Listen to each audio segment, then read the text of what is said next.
Welcome in, everybody, to Bucs Insider, presented by Ticketmaster. I'm Bucs senior writer Scott Smith, and with me is staff writer reporter Brianna Dixon. You get the two of us again this week because Casey's still unavailable, but don't worry, everyone. Casey will be back very, very soon. In the meantime, we've got a lot to talk about. A great game, a Ronde Barber event, lots of players doing amazing things. So let's dive right in. First of all, I think it's fair to say that there's a lot of national analysts and maybe fans around the league that are a bit surprised that the Bucs are 2-0, right? Yeah, projection's not exactly correct. Inside the building, though, there's not much surprise, right? I think the Bucs expected to be this good, and you know, the players, they're feeling it a little bit. Let's hear from a few of them on how they felt after they went to 2-0 against the Bears. Whoever had them Tampa Bay predictions, throw them in the garbage, man. We here. Hey, I know what we coming for. Yeah, I know what we coming for. All that talk is cheap, though. Talk don't mean nothing. We said I put the work in. 2-0, baby. We got more work to do. 2-0, baby. 2-0. 2-0. And I got my first dub. Hey, you buy into that hype? Yeah, you can't buy into the hype, man. We putting that work in from day one. We know what we got. They don't know what we got. That's why they saying that. But us in that locker room, us in that facility, we know the work we've been putting in since day one. Couple of rookies we see in there really enjoying themselves early on, huh? Including Christian Izien. He's off to a great start. You know, he won that slot corner job as an undrafted rookie, and he's really a very confident young player. What have you seen from him so far? Well, 2 starts in the regular season and 2 interceptions. So I think he has an impressive resume thus far, with 1 against the Vikings and then 1 against the Bears, that really put the exclamation mark on that victory after Shaq Barrett's pick 6. But I think just really all throughout training camp and even the preseason, you saw the range, you saw the quick twitch that he has, just making plays from sideline to sideline, and really just kind of elevated that defense. And then obviously against the Bears, you know, Antoine Winfield hit Chase Claypool and knocked the ball out. Christian Izien was right there. So I think it's just exciting to see him coming into this role and to already make the impact that he's having, and he has that chip on his shoulder and he plays that way. Yeah, and as you see here on the screen, he's already making NFL history as just the 4th undrafted rookie to have an interception in each of his first 2 games. It's kind of crazy. It's only happened 4 times, and 2 of them are Buccaneers. Ray Iseman, that was in 1987. There were some replacement games during a players' strike in '87, but that was not during those games. These were back when the regular players were back. So it's a pretty big accomplishment for him, and a great start. Another guy that we saw there in those clips was Shaq Barrett, who's really an inspirational story for a number of reasons. One of them, of course, is he's coming back from the Achilles tendon injury, and it was kind of a surprise when he was full go at the start of training camp, and we're just so thrilled to see him back to full speed. You know, now that we're back. Yeah, well, just to see Shaq at peak form.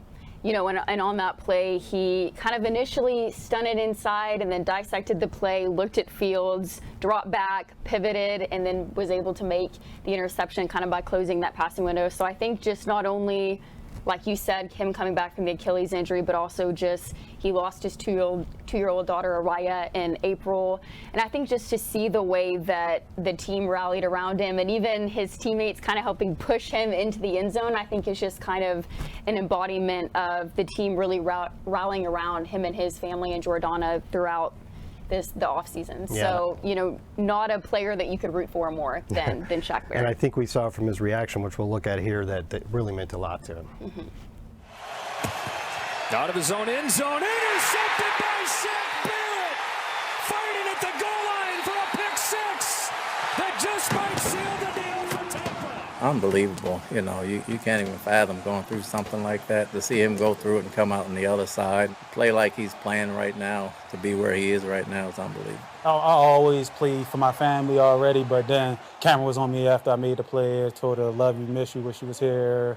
And so I'm glad I'm able to still get some spotlight for her. Awesome moment. You know, everybody felt it. And, you know, he's a great player, one of our best players, and, you know, he sealed the win for us today.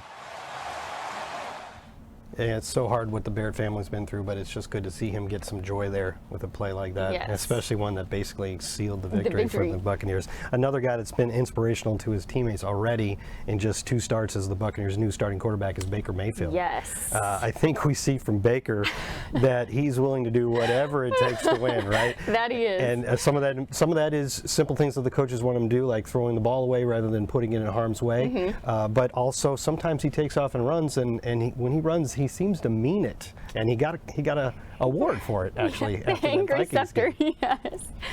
I'll tell you who's the true psycho, who's repping this shirt, who's repping this segment, who's repping this show, who's repping this network, and repping this sport. Baker Mayfield.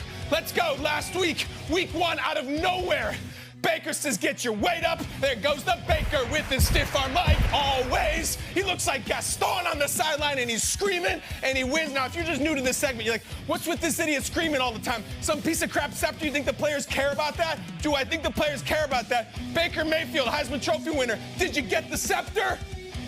Angry Scepter right here. Just like to say thank you to Kyle and everybody at Good Morning Football.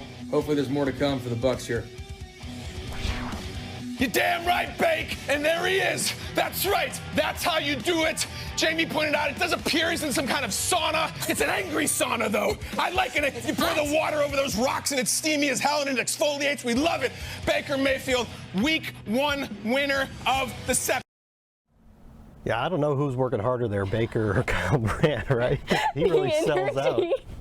They both really sell out. I think I was very impressed with Baker's play. He played well in the Vikings game, but I think he took it up another level against the Bears. He was 26 of 34. He had his first 300-yard passing game as a Buccaneer. And a stat that our PR department unearthed after the game is he's been incredible on third downs. Yes. I think 20 of 23 and a passer rating like 132.2. It's supposed to get harder on third downs. You're not supposed to get better because everybody expects you to pass. So I've been impressed with him so far, and I think he's done a really good job grabbing this opportunity to be a starter again for a team. What have you?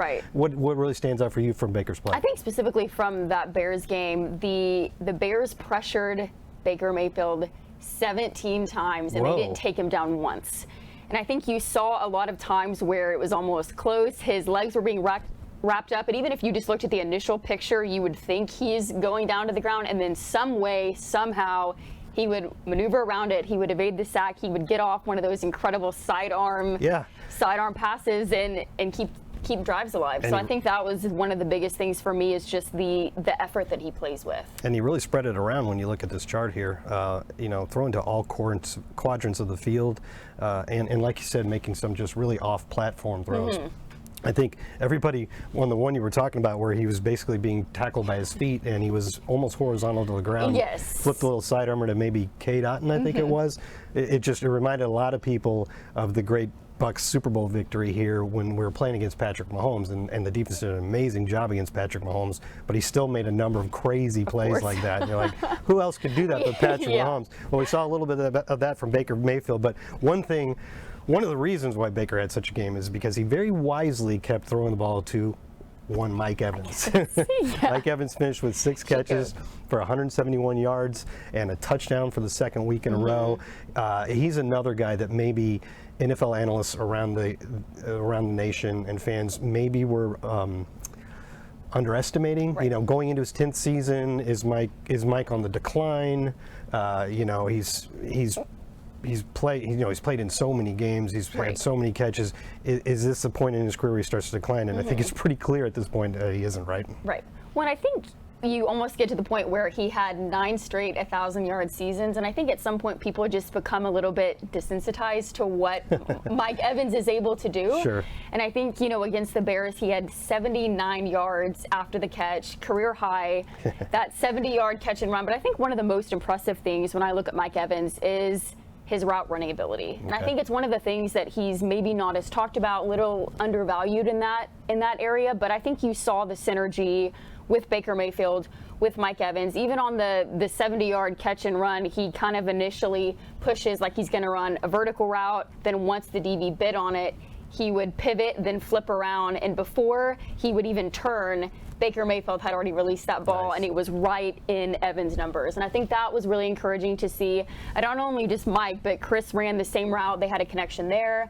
So just to see that chemistry between those guys early on in the season, can't help but get fans excited. The touchdown was another example of that, and Baker Mayfield did a really nice job of describing that play, because he said initially the Bears defense gave them a 2 safety look, and so there was a safety over where Mike was, but at the snap or right before, they rolled that safety to the middle of the field, and Baker saw that, knew that he had Mike out there one-on-one, and they were playing off coverage, and so off man. So it's man-to-man, but the corner's playing very deep. And as Baker said, Mike Evans is the best receiver in the NFL at beating off man coverage. And what he did is he ran what they call an inside go. And the DB, because Mike's long striding speed is so deceptive, the DB, that it is. he gets on the DB before you expect him to, and then he's by him before you know what's happening. And so Baker saw that he had him, even though he had pressure in his face, and he was falling backward, he lobbed up because he knew he just had to get it over that DB, and Mike would make the play.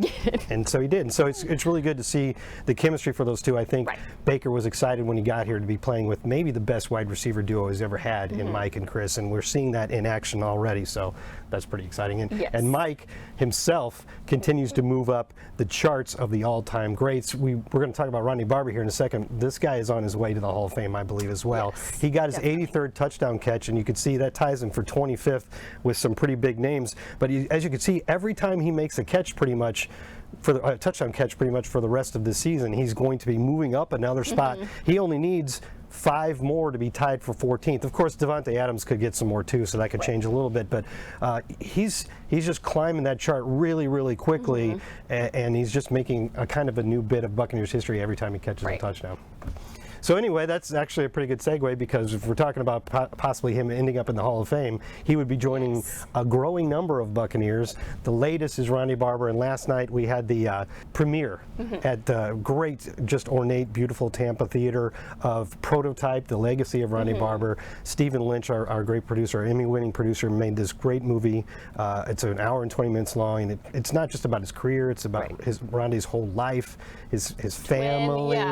It's awesome. If you were there, I'm sure you loved it. One of the things that really impressed me at this premiere was I was not expecting this, how enthusiastic the crowd was.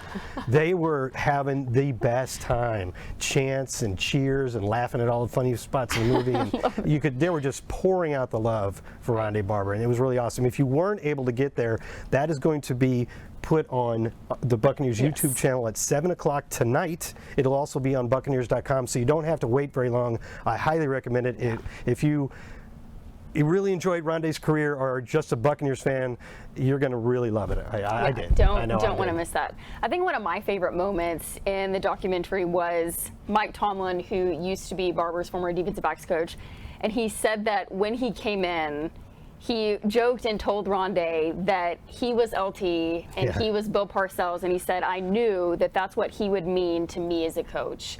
And I thought, there is nothing more telling than that. I mean, you're talking about Lawrence Taylor, who is one of the greatest defensive players of all time, one of the greatest players, if not the greatest player. And I mean, just offensive linemen had to change their stance because they couldn't get out of it fast enough against a guy like Lawrence Taylor.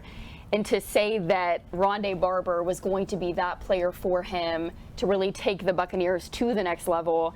But I mean, he was just a guy that did it all, and he kind of refined that nickel corner position with blitzing, with being an inside linebacker, setting the edge against the run, and a guy that just really has been kind of transcendent across the NFL. And that's why he's in the Hall of Fame. Yes. And on Monday night, this is very fitting that the Buccaneers are going to be playing the Philadelphia Eagles. And Ronnie's going to receive his, in a halftime ceremony, he's going to receive his Hall of Fame ring.